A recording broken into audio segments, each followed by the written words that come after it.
ಆತ್ಮೀಯ ವಿದ್ಯಾರ್ಥಿಗಳೇ, ವರ್ಗ ಸಮೀಕರಣ ಅಧ್ಯಾಯದ 29 1 ಅಂಕದ ಪ್ರಶ್ನೆಗಳನ್ನು ಭಾಗ 1ರಲ್ಲಿ ನೋಡಿದ್ದೇವೆ. ಭಾಗ 2ರಲ್ಲಿ 2 ಅಂಕದ ಪ್ರಶ್ನೆಗಳನ್ನು ನೋಡ್ತಾ ಇದ್ದೇವೆ. ಮೊದಲನೇ ಪ್ರಶ್ನೆ ಹೀಗಿದೆ: ಅಪವರ್ತನ ವಿಧಾನದಿಂದ x² + 7x + 12 0 ವರ್ಗ ಸಮೀಕರಣದ ಮೂಲಗಳನ್ನು ಕಂಡುಹಿಡಿಯಿರಿ. Plus into plus plus x² into 12 12x². ಎರಡು ಪದಗಳ ಗುಣಲಬ್ಧ ಪ್ಲಸ್ ಆಗೈತಿ, ಅವುಗಳ ಮೊತ್ತನೂ ಪ್ಲಸ್ ಆಗೈತೆ ಅಂದರೆ ಎರಡೂ ಸಂಖ್ಯೆಗಳು ಪ್ಲಸ್ ಆಗಿರ್ತದೆ. ಮೊತ್ತ ಏನಾದರೂ ಮೈನಸ್ ಆದರೆ ಎರಡೂ ಸಂಖ್ಯೆಗಳು ಮೈನಸ್ ಆಗ್ತಾ ಇದ್ದಾವೆ. ಹಾಗಾದರೆ 3x into 4x 12x², 3x + 4x 7x. ಇನ್ನು ನೇರವಾಗಿ ಮೂಲಗಳನ್ನು ಶಾರ್ಟ್ಕಟ್ ವೇದಲ್ಲಿ ಕಂಡುಹಿಡಿಬೇಕಂದ್ರೆ x ಇಲ್ಲಿ +3 ಇತ್ತು ಅಂದರೆ -3 ಆಗುತ್ತಾ, +4 ಇದ್ದರೆ -4 ಆಗುತ್ತಾ. ಆಮೇಲೆ x² ಸಂಖ್ಯಾಸಹಗುಣಕದಿಂದ ಭಾಗಾಕಾರ ಮಾಡಿಬಿಡೋಣ. ಹೊಳೆ ಏನು ಉಳಿತಿದ್ರೆ x -3 x -4 ಇವು ಮೂಲಗಳು ಅಂತ ಕರಿತಾ ಇದ್ದಾವೆ. ಇನ್ನು ವಿದ್ಯಾರ್ಥಿಗಳು ಬಿಡಿಸುವ ವಿಧಾನ: x² + 3x + 4x + 12 0 ಅಂದರೆ ಮಧ್ಯದ ಪದವನ್ನು ವಿಭಜನೆ ಮಾಡಿದ್ದೇವೆ. x ಸಾಮಾನ್ಯ ತೆಗಿತೀವಿ, x + 3 ಬರುತ್ತೆ, ಪ್ಲಸ್ 4 ಸಾಮಾನ್ಯ ತೆಗಿತೀವಿ, x ಉಳಿತದ, plus into plus plus 4 ಎಷ್ಟಲೇ 12 4 3 = 0. x + 3 ಇನ್ನೊಂದು x + 4 = 0. x + 3 = 0, x + 4 = 0. x +3 ಕಡೆ ಬಂದರೆ -3, x +4 ಕಡೆ ಬಂದರೆ -4. ಅವೇ ಮೂಲಗಳು ಇಲ್ಲಿ ಬರ್ತಾವ್ರಿ. ಸೊ ಇದು ನಾವು ಎರಡು ವಿಧಾನದಿಂದ, ಇದು ಶಾರ್ಟ್ಕಟ್ ವೇ ಬಹು ಆಯ್ಕೆಯ ಪ್ರಶ್ನೆಗಳಿದ್ದಾಗ ಅಥವಾ ಯಾವುದಾದ್ರೂ ಸ್ಪರ್ಧಾತ್ಮಕ ಪರೀಕ್ಷೆಯಲ್ಲಿ ಕೇಳಿದಾಗ. ನೆಕ್ಸ್ಟ್ ಎಷ್ಟನೇ ಪ್ರಶ್ನೆ ರೀ? 31ನೇ ಪ್ರಶ್ನೆಯನ್ನು ನೋಡೋಣ. 31ನೇ ಪ್ರಶ್ನೆ ಹೀಗಿದೆ: ಏನು? x² + 4x - 60 = 0. ಇದು ಮೂಲಗಳನ್ನು ಕಂಡುಹಿಡಿಯಿರಿ ಅಂತ ಹೇಳಿದ್ದಾನೆ. ಸೊ ಗುಣಾಕಾರ ಮಾಡೋಣ. Plus into minus minus, x² into 60 60x². ಇಲ್ಲಿ ಗುಣಲಬ್ಧ ಮೈನಸ್ ಐತಿ ಅಂದರೆ ಅರ್ಥ ಮಾಡ್ಕೊಳ್ರಿ, ಒಂದು ಸಂಖ್ಯೆ ಪ್ಲಸ್ ಒಂದು ಸಂಖ್ಯೆ ಮೈನಸ್.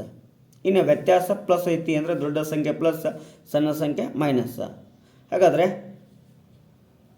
10 6 60, 10ರಾಗ 6 ಹೋದ್ರೆ 4, ಹಾಗಾದರೆ ಪ್ಲಸ್ 10x - 6x. ಇನ್ನು ಮೂಲಗಳು ಶಾರ್ಟ್ಕಟ್ ವೇದಾಗ ನೋಡ್ರಿ, ಪ್ಲಸ್ 10 ಇದ್ದಿದ್ದು -10 ಆಗುತ್ತಾ, -6 ಇದ್ದಿದ್ದು +6 ಆಗುತ್ತಾ. ನೆಕ್ಸ್ಟ್ x² ಸಂಖ್ಯಾಸಹಗುಣಕ 1 ಇದೆ, 1ರಿಂದ ಭಾಗಾಕಾರ ಮಾಡಿರಿ, x -10, ಇನ್ನೊಂದು x 6. ಇವು ಮೂಲಗಳು. ಇನ್ನು ವಿದ್ಯಾರ್ಥಿಗಳು ಬಿಡಿಸೋದು: x² ಪ್ಲಸ್ ಮಧ್ಯದ ಪದವನ್ನು ಹೊಡಿತಿದ್ರೆ 10x - 6x -60 = 0. x ಸಾಮಾನ್ಯ ತೆಗಿತೀನಿ ರೀ, x + 10 ಉಳಿತಾ ಇದೆ, -6 ಸಾಮಾನ್ಯ ತೆಗಿತೀನಿ, x ಮೈನಸ್ ಪ್ಲಸ್ 6 ಎಷ್ಟಲೇ 60 6 10 ಒಂದು x + 10 ಆದರೆ ಇನ್ನೊಂದು x - 6 ಆಗುತ್ತೆ =0. x + 10 = 0, x - 6 = 0. x -10, x +6. ಇವು ಮೂಲಗಳನ್ನು ಕಂಡುಹಿಡಿಯುವಂಥ ವಿಧಾನ. ನೆಕ್ಸ್ಟ್ 32ನೇ ಪ್ರಶ್ನೆ: x² + 3x + 2 = 0. ಮೂಲಗಳನ್ನು ಕಂಡುಹಿಡಿಯುವಂಥದ್ರೆ ಪ್ಲಸ್ x² + 2 ಅಂದರೆ +2x². ಆಮೇಲೆ ಅವುಗಳ ಮೊತ್ತ ಪ್ಲಸ್ ಐತಿ ಅಂದರೆ ಎರಡೂ ಸಂಖ್ಯೆಗಳು ಪ್ಲಸ್ ಅದಾವ. 2x into 1x, 2 1 2, 2 + 1 3. ಹಾಗಾದರೆ x ಪ್ಲಸ್ ಇದ್ದಿದ್ದು ಮೈನಸ್ ಆಗುತ್ತೆ, ಪ್ಲಸ್ ಇದ್ದಿದ್ದು ಮೈನಸ್ ಆಗುತ್ತೆ. x² ಸಂಖ್ಯಾಸಹಗುಣಕ 1 ಐತಿ, 1ರಿಂದ ಭಾಗಾಕಾರ ಮಾಡಿದರೆ ಮೂಲಗಳು ಎಷ್ಟು ಬರ್ತಾವೆ ರೀ? -2, ಇನ್ನೊಂದು -1. ಹಾಗಾದರೆ ಮಧ್ಯದ ಪದ ವಿಭಜನೆ x² + 2x + 1x + 2 = 0. x ಸಾಮಾನ್ಯ ತೆಗಿತೀನಿ ರೀ, x + 2 ಉಳಿಯುತ್ತಾ ಇದೆ, ಪ್ಲಸ್ 1 ಸಾಮಾನ್ಯ ತೆಗಿತೀನಿ ರೀ, x + 2 ಉಳಿತಾ ಇದೆ =0. x + 2 ಇನ್ನೊಂದು x + 1 = 0. x + 2 = 0, x + 1 = 0. x +2 ಕಡೆ ಹೋದರೆ -2, x +1 ಕಡೆ ಹೋದರೆ -1. ಸೊ ಈ ರೀತಿ ವರ್ಗ ಸಮೀಕರಣದ ಅಪವರ್ತನ ವಿಧಾನದಿಂದ ಮೂಲ ಕಂಡುಹಿಡಿಯುವುದು. 33ನೇ ಪ್ರಶ್ನೆ 2x² plus X minus 6 equal to 0 ವರ್ಗ ಸಮೀಕರಣದ ಮೂಲಗಳನ್ನು ಕಂಡುಹಿಡಿಯಿರಿ. ನೋಡ್ರಿ, plus into minus minus 2x² into 6 12x². ಗುಣಲಬ್ಧ ಮೈನಸ್ ಐತಿ ಅಂದರೆ ಒಂದು ಪ್ಲಸ್ ಒಂದು ಮೈನಸ್. ಸೊ ವ್ಯತ್ಯಾಸ ಪ್ಲಸ್ ಐತಿ ಅಂದರೆ ದೊಡ್ಡ ಸಂಖ್ಯೆ ಪ್ಲಸ್, ಸಣ್ಣ ಸಂಖ್ಯೆ ಮೈನಸ್. ಹಾಗಾದರೆ 4x ಒಳಗಡೆ 3x ಹೋದರೆ 1x. 4x into 3x 12x. ಹಾಗಾದರೆ ಎಕ್ಸ್ ಈಕ್ವಲ್ ಟು ಮೂಲ ಪ್ಲಸ್ ಇದ್ದಿದ್ದು ಮೈನಸ್ ಆಗುತ್ತೆ, ಮೈನಸ್ ಇದ್ದಿದ್ದು ಪ್ಲಸ್ ಆಗುತ್ತೆ. ಆಮೇಲೆ x² ಸಂಖ್ಯಾ ಗುಣಕ 2 ಭಾಗಾಕಾರ ಮಾಡೋಣ. 2 1 2 2. ಸೊ ಎಕ್ಸ್ ಈಕ್ವಲ್ ಟು -2, ಇನ್ನೊಂದು X equal to plus 3 2 so ಬರ್ತದಿಲ್ಲ ನೋಡೋಣ್ರಿ.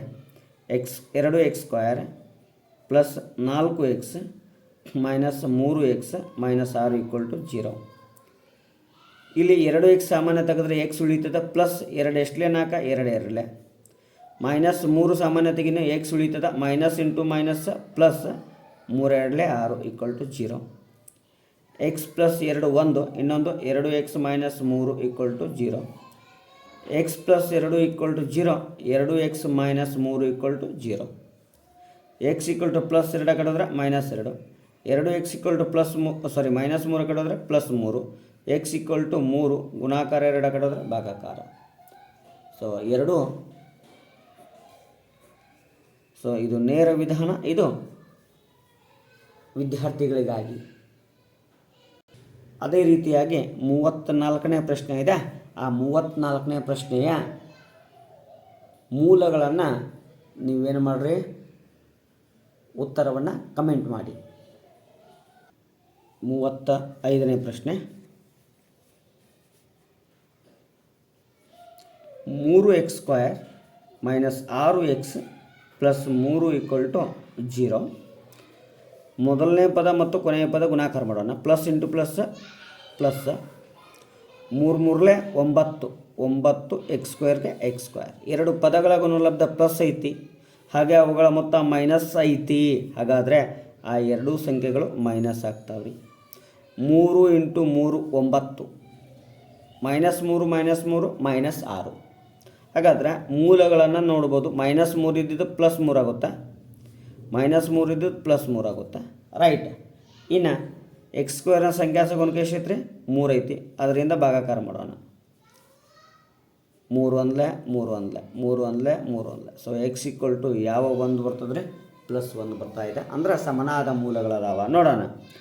3x² minus 3x minus 3x plus 3 equal to 0. 3x ಸಾಮಾನ್ಯ ತೆಗಿತೀನಿ, ಎಕ್ಸ್ ಮೈನಸ್ 1 ಉಳಿತಾ ಇದೆ. -3 ಸಾಮಾನ್ಯ ತೆಗಿತೀನಿ, X minus into plus minus 3 1 3 equal to 0. ಒಂದು ಎಕ್ಸ್ ಮೈನಸ್ 1, ಇನ್ನೊಂದು 3x minus 3 equal to 0. X minus 1 equal to 0, 3x minus 3 equal to 0. X minus 1 ಕಟ್ಟೋದ್ರೆ plus 1, 3x equal to plus minus 3 ಕಟ್ಟೋದ್ರೆ plus 3, 3 1 3, ಅದು ಕೂಡ X equal to 1. ನೋಡ್ರಿ, ಸಮನಾದ ಮೂಲಗಳು ಎರಡು ಒಂದೇ ಮೂಲಗಳು ಬಂದಾವ. 36ನೇ ಪ್ರಶ್ನೆ x² minus 3x minus 10 equal to 0 ವರ್ಗ ಸಮೀಕರಣದ ಮೂಲಗಳನ್ನು ಕಂಡುಹಿಡಿಯಿರಿ ಅಪವರ್ತನ ವಿಧಾನದಿಂದ. ನೋಡ್ರಿ, plus into minus minus 10x². ಎರಡು ಪದಗಳ ಗುಣಲಬ್ಧ ಮೈನಸ್ ಆಗ್ಯದ ಅಂದರೆ ಒಂದು ಪ್ಲಸ್ ಒಂದು ಮೈನಸ್. ಹಾಗಾದರೆ ಎರಡೂ ಚಿಹ್ನೆ ಬೇರೆ ಬೇರೆ ಇದಾವ, ವ್ಯತ್ಯಾಸ ಮಾಡಬೇಕು. ವ್ಯತ್ಯಾಸ ಮೈನಸ್ ಅಂದರೆ ದೊಡ್ಡ ಸಂಖ್ಯೆ ಮೈನಸ್, ಸಣ್ಣ ಸಂಖ್ಯೆ ಪ್ಲಸ್. 5 2 10, 5ರಾಗ 2 ಹೋದರೆ 3, ದೊಡ್ಡ ಅಂಕಿ ಮುಂದೆ ಮೈನಸ್ ಐತಿ, ಮೈನಸ್ ಬರ್ತಾ ಇದೆ. ಹಾಗಾದರೆ ಎಕ್ಸ್ ಈಕ್ವಲ್ ಟು ಪ್ಲಸ್ 2 ಇದ್ದಿದ್ದು -2, ಎಕ್ಸ್ ಈಕ್ವಲ್ ಟು -5 ಇದ್ದಿದ್ದು ಪ್ಲಸ್ 5. x² ಸಂಖ್ಯಾ ಗುಣಕ 1 ಇದೆ, ಭಾಗಾಕಾರ ಮಾಡಿಬಿಡೋಣ. ಎಕ್ಸ್ ಈಕ್ವಲ್ ಟು -2, ಇನ್ನೊಂದು ಎಕ್ಸ್ ಈಕ್ವಲ್ ಟು ಪ್ಲಸ್ 5. ಇವು ಮೂಲಗಳು ಬರ್ತದೆ ಇಲ್ಲ ನೋಡೋಣ. x² plus 2x minus 5x minus 10 equal to 0. X ಸಾಮಾನ್ಯ ತೆಗಿತೀನಿ, ಎಕ್ಸ್ ಪ್ಲಸ್ 2 ಉಳಿತಾ ಇದೆ. -5 ಸಾಮಾನ್ಯ ತೆಗಿತೀನಿ, X minus into minus plus 5 2 equal to 0. X plus 2, ಇನ್ನೊಂದು x minus 5 equal to 0. X plus 2 equal to 0, X minus 5 equal to 0, X equal to plus 2 ಕಡೆದ್ರೆ -2, x equal to -5 ಕಡೆದ್ರೆ +5. ಎರಡೂ ಮೂಲಗಳು ಸೇಮ್ ಬರ್ತಾವೆ. ಇದು ನೇರವಾಗಿ ಶಾರ್ಟ್ಕಟ್, ಇದು ವಿದ್ಯಾರ್ಥಿಗಳಿಗಾಗಿ. ಆತ್ಮೀಯ ವಿದ್ಯಾರ್ಥಿಗಳೇ, 37, 38, 39 ಮತ್ತು 40 ಈ ಪ್ರಶ್ನೆಗಳು ಏನದಾವಪ್ಪ ಅಂದರೆ ಮೇಲೆ ಬಿಡಿಸಿದಂಥ ಸಮಸ್ಯೆಗಳಿದಾವ. ಇವುಗಳನ್ನು ಪ್ರಯತ್ನಿಸಿ ಮತ್ತು ಉತ್ತರವನ್ನು ಕಮೆಂಟ್ ಮೂಲಕ ತಿಳಿಸಿ. ನೆಕ್ಸ್ಟ್ 41ನೇ ಪ್ರಶ್ನೆಯನ್ನು ನೋಡೋಣ. ಆತ್ಮೀಯ ವಿದ್ಯಾರ್ಥಿಗಳೇ, 41ನೇ ಪ್ರಶ್ನೆ ಹೀಗಿದೆ. 2x² + 3x - 7 = 0 ಈ ವರ್ಗ ಸಮೀಕರಣದ ಶೋಧಕವನ್ನು ಕಂಡುಹಿಡಿಯಿರಿ. ಮೂಲಗಳ ಸ್ವಭಾವವನ್ನು ತಿಳಿಸಿ. ಅರ್ಥ ಮಾಡಿಕೊಳ್ಳ್ರೆ, ಡೆಲ್ಟಾ = b² - 4ac ಇದು ಶೋಧಕ, ವರ್ಗ ಸಮೀಕರಣದ ಶೋಧಕ. ಹಾಗಾದರೆ ಡೆಲ್ಟಾ = 0 ಅಥವಾ 1 ಬರ್ತಾ ಇದೆ, ಒಂದು ಡೆಲ್ಟಾ > 0 ಅಂತ ಬರ್ತಾ ಇದೆ, ಒಂದು ಡೆಲ್ಟಾ << 0 ಅಂತ ಬರ್ತಾ ಇದೆ. ಇಲ್ಲಿ ವಾಸ್ತವ ಮತ್ತು ಸಮ, ಇಲ್ಲಿ ವಾಸ್ತವ ಮತ್ತು ವಿಭಿನ್ನ, ಇಲ್ಲಿ ಯಾವುದೇ ಮೂಲಗಳಿಲ್ಲ, ಮೂಲಗಳು ಇರೋದಿಲ್ಲ. ಈ ರೀತಿಯಾದಂತಹ 3 ಅಂಶಗಳನ್ನು ಇರ್ತಾ ಇದೆ. ಹಾಗಾದರೆ a = 2, b = 3, c = -7. ಹಾಗಾದರೆ delta = b² - 4ac, b² 3² - 4, a ಅಂದರೆ 2, c ಅಂದರೆ -7. 3 × 2 ಅಂದರೆ 9, ಮೈನಸ್ ಇಂಟು ಮೈನಸ್ ಪ್ಲಸ್ 4 2 8, 8 7 56, ಕೂಡಿಸಿದ್ರಾಗ ಎಷ್ಟಾಗ್ತದೆ ರೀ? 65 ಆಯಿತು. ಹಾಗಾದರೆ ಡೆಲ್ಟಾ ವ್ಯಾಲ್ಯೂ +65 ಆಗಿದೆ ಅಂದರೆ ಡೆಲ್ಟಾ > 0, 0ಗಿಂತ ದೊಡ್ಡದು. 0ಗಿಂತ ದೊಡ್ಡದು ಅಂದರೆ ವಾಸ್ತವ ಮತ್ತು ವಿಭಿನ್ನ ಮೂಲಗಳು. ವಾಸ್ತವ ಮತ್ತು ವಿಭಿನ್ನ ಮೂಲಗಳು. 42ನೇ ಪ್ರಶ್ನೆ. x² + 5x + 6 = 0 ಈ ವರ್ಗ ಸಮೀಕರಣದ ಶೋಧಕವನ್ನು ಕಂಡುಹಿಡಿದು ಮೂಲಗಳ ಸ್ವಭಾವ ತಿಳಿಸಿ. a = x² ಸಂಖ್ಯಾಸಗುಣಕ ಏನಿಲ್ಲ ಅಂದರೆ ಎಷ್ಟಿರ್ತದೆ ರೀ? 1. b = +5, c = 6. Delta = b² - 4ac, b² 5² - 4, a ಅಂದರೆ 1, c ಅಂದರೆ 6. 5 ರ ಘಾತ 2 ಅಂದರೆ 25, -4 ಅಂದರೆ 4, 4 6 24. 25ರಾಗ 24 ಹೋದರೆ 1 ಅಂದರೆ ಡೆಲ್ಟಾ ವ್ಯಾಲ್ಯೂ > 0 ಆಯಿತು, 0ಗಿಂತ ದೊಡ್ಡದಾಯಿತು. ಅಂದರೆ ವಾಸ್ತವ ಮತ್ತು ವಿಭಿನ್ನ ಮೂಲಗಳು. ವಾಸ್ತವ ಮತ್ತು ವಿಭಿನ್ನ ಮೂಲಗಳು. ಅದೇ ರೀತಿಯಾಗಿ 43ನೇ ಪ್ರಶ್ನೆ. -2x² + 7x + 1 = 0 ಶೋಧಕ ಕಂಡುಹಿಡಿದು ಮೂಲಗಳ ಸ್ವಭಾವ ತಿಳಿಸಿ. ಹಾಗಾದರೆ a = -2, b = 7, c = 1. Delta = b² - 4ac, 7² - 4, a ಅಂದರೆ -2, c ಅಂದರೆ 1. 7 ರ ಘಾತ 2 ಅಂದರೆ 49, minus into minus plus 4 2 8, 8 1 8. 48 49 plus 8 ಮಾಡಿದ್ರೆ 57. ಹಾಗಾದರೆ ಡೆಲ್ಟಾ > 0 ಅಂದರೆ ವಾಸ್ತವ ಮತ್ತು ವಿಭಿನ್ನ ಮೂಲಗಳು. ರೈಟ್. ಆತ್ಮೀಯ ವಿದ್ಯಾರ್ಥಿಗಳೇ, 44ನೇ ಪ್ರಶ್ನೆಯ ಶೋಧಕದ ಬೆಲೆಯನ್ನು ತಿಳಿಸಿ ಸ್ವಭಾವವನ್ನು ಕಮೆಂಟ್ ಮಾಡಿ. 45ನೇ ಪ್ರಶ್ನೆ. -x² + 4x - 7 = 0 ಶೋಧಕವನ್ನು ಕಂಡುಹಿಡಿಯೋಣ. a = -1, b = 4, C equal to -7. Delta equal to B square minus 4ac. B ಅಂದರೆ 4² ಮೈನಸ್ 4, ಎ ಅಂದರೆ -1, ಸಿ ಅಂದರೆ -7. 4² ಅಂದರೆ 16, minus into minus plus, minus into minus plus, plus into minus minus. 4 1 4, 4 7 28. So 16 28 ಅವೆಲ್ಲ 28 16 ಹೋದ್ರೆ 12. ದೊಡ್ಡ ಹೆಂಗೆ ಚಿಹ್ನೆ ಯಾವುದೈತಿ? ಮೈನಸ್ ಐತಿ. ಅಂದರೆ ಡೆಲ್ಟಾ ಲೆಸರ್ ದ್ಯಾನ್ 0, 0ಗಿಂತ ಚಿಕ್ಕದು. ಅಂದರೆ ಯಾವುದೇ ಮೂಲಗಳನ್ನು ಹೊಂದಿರುವುದಿಲ್ಲ ಅಥವಾ ಊಹಾ ಮೂಲಗಳು ಅಂತ ಕರೀತಾ ಇದ್ದಾವೆ. ನೆಕ್ಸ್ಟ್ ಪ್ರಶ್ನೆ ನೋಡೋಣ.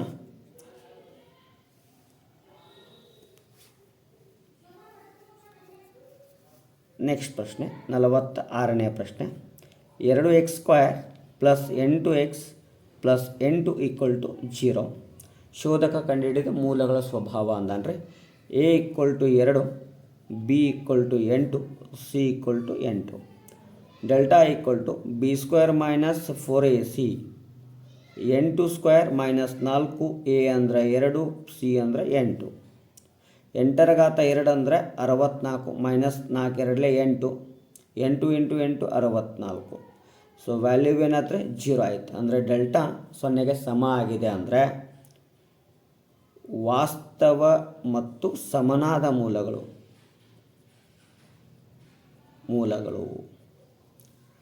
ಇನ್ನು 47ನೇ ಪ್ರಶ್ನೆಯನ್ನು ನೋಡೋಣ. 47ನೇ ಪ್ರಶ್ನೆ ಹೀಗಿದೆ. x+2 whole cube equal to x³ minus 4. ಮೊದಲ ಇದನ್ನು ಯಾವ ರೂಪದಲ್ಲಿ ಬರ್ತೀನಿ ಅಂದ್ರೆ x+y whole cube.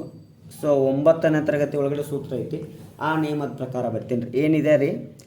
x³ plus y³ plus 3x² plus 3xy² ರೂಪದಲ್ಲಿ ಬರ್ಕೋಬೇಕು.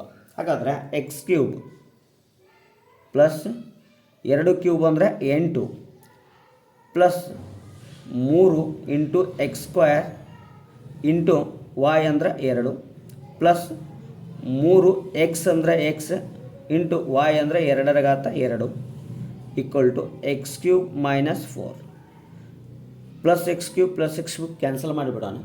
ಇನ್ನು ಉಳಿದಿದ್ದು 3 2 6, 6x² ಪ್ಲಸ್ 2 ಅಂದರೆ 4, 4 3 12x ಪ್ಲಸ್ 8 ಉಳಿತದೆ ರೀ. ನೆಕ್ಸ್ಟ್ ಮೈನಸ್ 4 ಈ ಕಡೆ ತೊಗೊಂಬಂದ್ರೆ plus 4 equal to 0.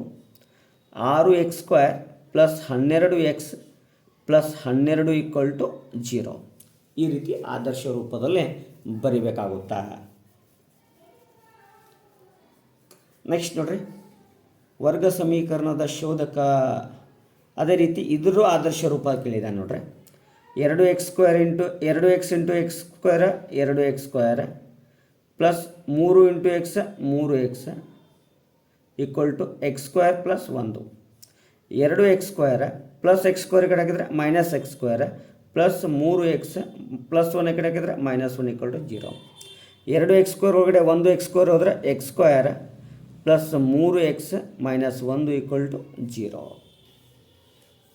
Yes sir. Next 49ನೇದು ಶೋಧಕವನ್ನು ನೀವು ಕಂಡುಹಿಡಿರಿ, ಸ್ವಭಾವ ತಿಳಿಸ್ರಿ. 49, 50, 51, 52, 53ರವರೆಗೆ ನೋಡೋಣ.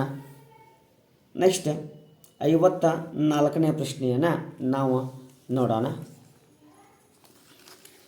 54ನೇ ಪ್ರಶ್ನೆ. 54ನೇ ಪ್ರಶ್ನೆ. x² plus ax minus 4 equal to 0. ವರ್ಗ ಸಮೀಕರಣದ ಮೂಲಗಳು ವಾಸ್ತವ ಮತ್ತು ಭಿನ್ನ ಎಂದು ಸಾಧಿಸಿ. ನೋಡ್ರಿ, ಎ ಅಂದರೆ 1, ಬಿ ಅಂದರೆ ಎ, ಸಿ ಅಂದರೆ minus 4. So delta equal to B square minus 4ac, B square ಅಂದರೆ ಎ ಸ್ಕ್ವೇರ್ ಮೈನಸ್ 4 ಎ ಅಂದರೆ 1 ಸಿ ಅಂದರೆ minus 4 A square minus into minus plus 4 1 4 4 4 16 delta value A square plus 16 A square plus 16. ಯಾಕಂದರೆ ಅರ್ಥ ಮಾಡ್ಕೊಳ್ರಿ, ಇಲ್ಲಿ A square ವರ್ಗ ಸಂಖ್ಯೆ A ಮೈನಸ್ದಾಗಿದ್ದರೂ ಅದರ ವರ್ಗ ಸಂಖ್ಯೆ ಪ್ಲಸ್ದಾಗ ಆಗ್ತದೆ. ಅದ್ರ ಜೊತೆಗೆ ಇದು ಕೂಡ ಪ್ಲಸ್ದಾಗೈತಿ. ಕೂಡಿಸಿದ್ರೆ ಮೊತ್ತ ಏನಾಗ್ತಪ್ಪ ಅಂದ್ರೆ ಗ್ರೇಟರ್ ದ್ಯಾನ್ 0 ಆಗುತ್ತೆ. Delta greater than 0. ಹೀಗಾಗಿ ವಾಸ್ತವ ಮತ್ತು ವಿಭಿನ್ನ ಮೂಲಗಳು